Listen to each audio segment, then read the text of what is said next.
Nije mi svejedno i do kurac, doći će mi, barno će mi ono, brate, upucat će me ili nešto dok ja dokažem da nisam kriv. Šta ti misliš da si neki ovdje pošaličar, a? Misliš da si zanimljiv, da si smiješan? Bacaš te neke rugalice i sprdalice, misliš da si zanimljiv? E pa nisi, pičko mala. To je ovo, je li ovo dječak ili djevojčica? Šta je bilo Gorane, što si tako down? Je sve u redu s tvojim životom? O brate.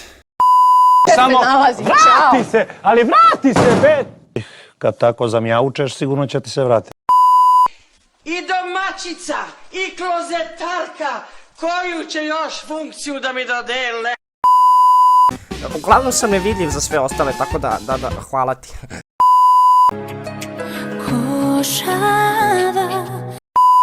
Eno mi ga Pokemon na drvetu, idem da ga uhvatim. Ako je vaša baka nadrkana tog dana, može obavesti vaše roditelje o vašim zlim radnjama.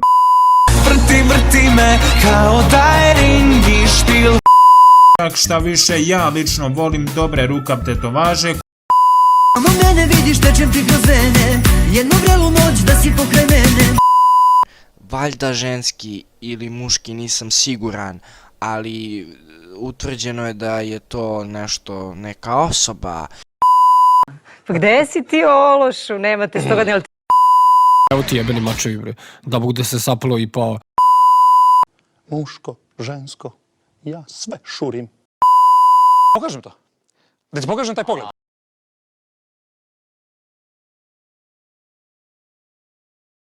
Odlično. Ajde se malo tresu gaće. A? U hotelu sam na kraju grada, ništa nije moje, u tom gradu sam još danas, možda nikad opet. Hoću da trošim tvoje pare po Bahamima, hoću da si mnogo jači od Gaddafija, o dijamantima i apartmanima, neću da sanjam plati, ništa me ne zanima. Šta više nije kao nekada, izvini, da vidiš samo šta bih htjela da ti značim